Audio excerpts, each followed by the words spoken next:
we're talking about Disney first and foremost, and the explosion is they're bringing an outside committee. We've talked about this before in the past, but now we know who's leading the committee to find a successor for Bob Iger.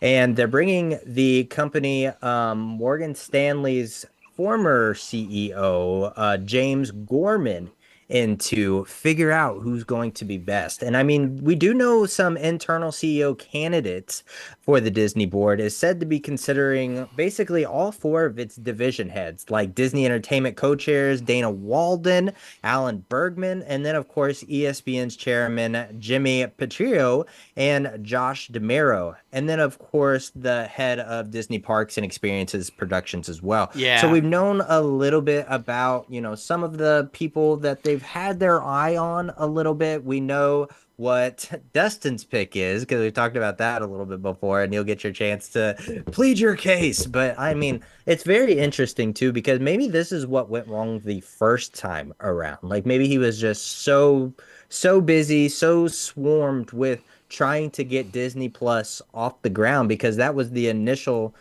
first start. He was like, okay, once I get the streamer out of the gun, I am going to make my way and go out to the outfield and enjoy retirement. But then, of course, we saw how all of that went, and he picked the wrong person.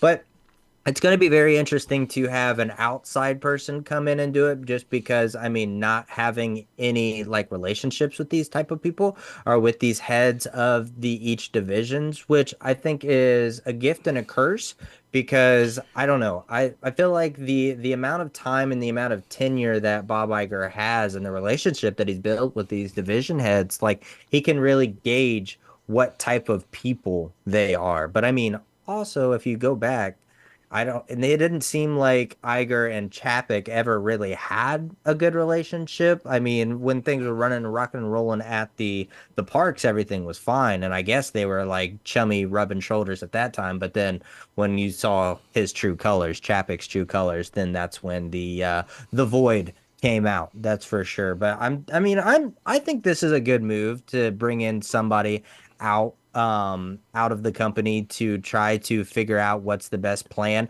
And of course, Iger has his hands all over it, basically, Oh, right? Because yeah. I mean, he's going to be able to talk about each one of these division heads and their experience and what they also bring to the table. But I thought it was interesting that they didn't bring up any external candidates yet. So But yeah, they are looking external as well. I guess it as just covering their asses legal wise. You have to look outside as well to say that it was well, I was just saying, I was surprised they didn't say any names yet. Yeah, no, I don't know. I mean, from what I understand, though, even the outside people that are former Disney people. So, Well, yeah.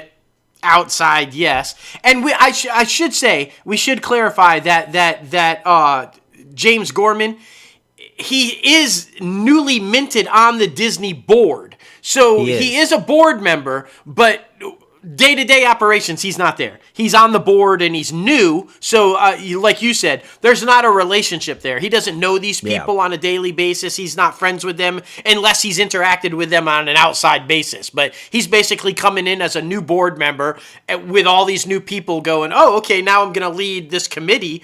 And that's the only name that was released on the committee. So we don't know if there's long-term board members that are a part of that Right. committee, or is it stacked with the new board members like James himself that's like, oh, let's just get all these outsiders to try to make this decision. I will say one person that is on the committee is Iger himself, obviously. Yeah. And they've already said that he is now all of these candidates that you named, Dana Walden, Alan Bergman, etc., they are going through grooming with Iger personally. He's taking them on and they're all each spending time with him going through, this is what I do as the CEO on a daily basis. This is what you would be responsible for. So before, like with Chapek, where I feel like maybe you were right, there was just no time, no blah, blah, we're just going to throw you in.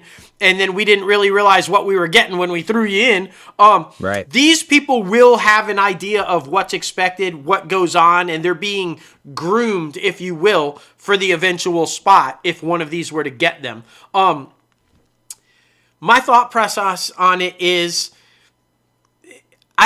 while I don't discount Jimmy Pitaro from ESPN, I'm not trying to take away anything from ESPN. That is a huge thing. It's a huge revenue driver for Disney, has been for a very long time. The guy is very experienced in what he does there.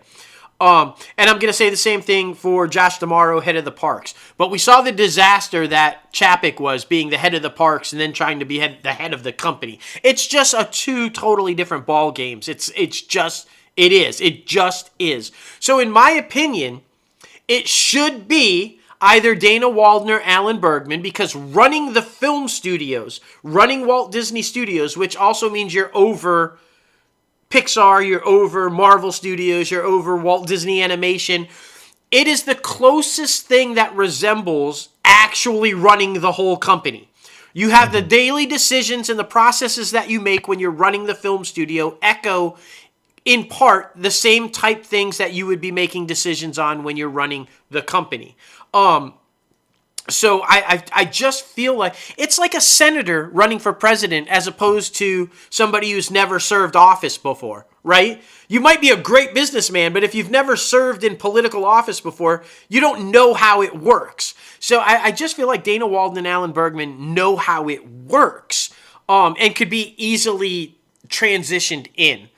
That said, I love Alan Bergman, but he's a little bit up there, and he's said a few times that maybe his tenure isn't too much longer. Hence the co-chairs. I really think that's why that decision was made. But Dana's rocking and rolling. The work that she's done since she was brought to Disney after the merger of 20th Century Fox, because that's where she came from, if anybody doesn't know, and she ran that very successfully. She's turned around Disney Television first, and now she's the head co-chair of, Disney Entertainment. But at first she was brought into the television division, and she's the one who took a chance on Dope Sick, right, with Danny Strong. She's the one that turned around FX and started putting these like hardcore shows on there. Like, whoa, what are we doing? She's got a proven track record, and here's the most important thing, because you and I talk about this all the time. And we've seen it when it goes wrong. David Zaslav at Warner Brothers. She has relationships with talent. Talent likes her. Now, if you're going to be a suit running the most iconic studio in Hollywood, you have to have the talent like you to get deals done. And she has those relationships. It just seems to me, and like you said, kind of poking fun at me, and I've said it numerous times, it just seems like she's the smartest choice. Especially if Iger grooms her over the next several months to get her prepared for stuff she might not be ready for, but have her ready for before the full transition. It just makes sense to me. This just makes sense to me.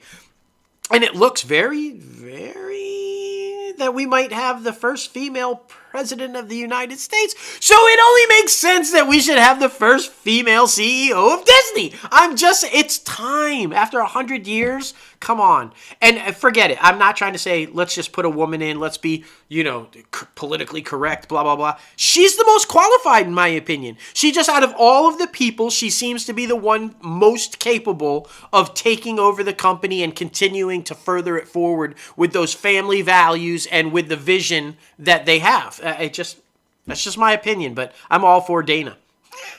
Yeah, and I'm looking up her age right now. She's currently 59 years old. Yeah. So, if the trajectory keeps moving forward, she could serve for a good 20 years. Oh, I feel like, because, right now, Iger is 73. So you see the tenure and the longevity that some of these CEOs have had. Because, Disney's only had, like, two handfuls of CEOs.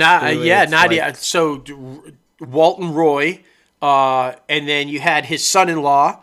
The name escapes me off the top of my head, right off the top. But yeah, and then you had after the son-in-law, you had Eisner and Frank Wells, and then just Eisner, and then you had Iger. It's probably a handful, just a handful. Yeah. This is a company that is built on these close, tight-knit relationships. Yeah. And we see the importance of just being a likable person. I think that's the biggest thing. I definitely think she is the most out there when it comes to presence in the media. Yeah. So that is definitely a huge plus because we see how popular Iger is, and he's a very likable person.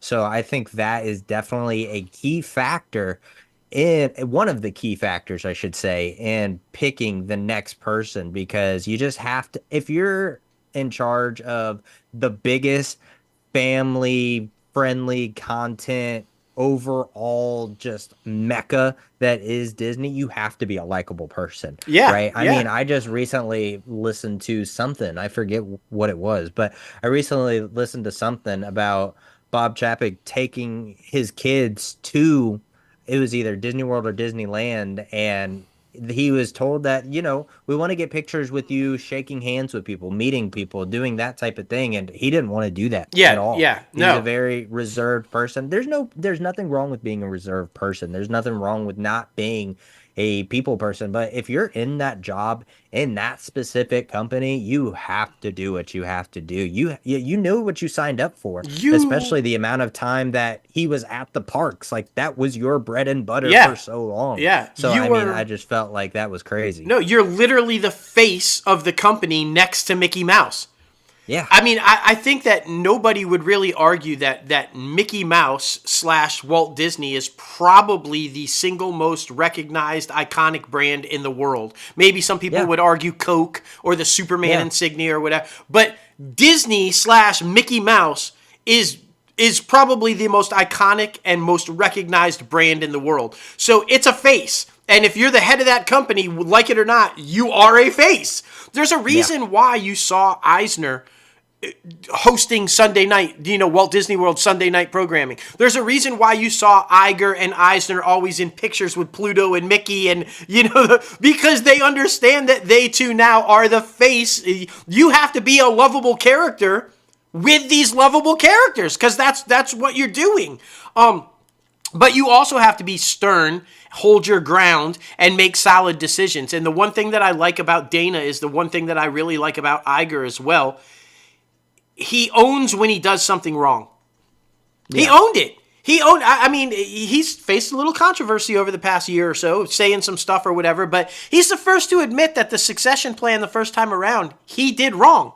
It wasn't the way it should have been done. He made mistakes. When he Right. was still there, he was very hands-off of Chapek when he should have been more hands-on with Chapek. He acknowledges that that was a mistake and that maybe some things, So I really feel like if you're going to be the head person, you've got to have confidence. You got to be a little cocky. You got to be able to handle your shit and be stern when you know you're right. But you also have to have that ability to go, I was wrong. I made a mistake. Yeah. Let's return course and go. And I think Dana she had some controversy with Fox with the whole Bones and the payroll and like all this. Yeah. And she admitted to mistakes that were made, but stuck stern to what she's also knew was right and ended up coming out on top with all that. And I think that's just a good mix of you need that, and I think she has that. So we're going to keep an eye on this because obviously everybody is concerned about this time around not having it be another Chapek situation. So this one is going to be really fun and I don't know if you saw, but Iger was like publicly being interviewed and he said he's ready to go to the ballpark. He's ready this time to just go away and enjoy the rest of his life in silence. So my man is definitely ready to walk away now. And this is going to be fun. We'll just keep an eye on it.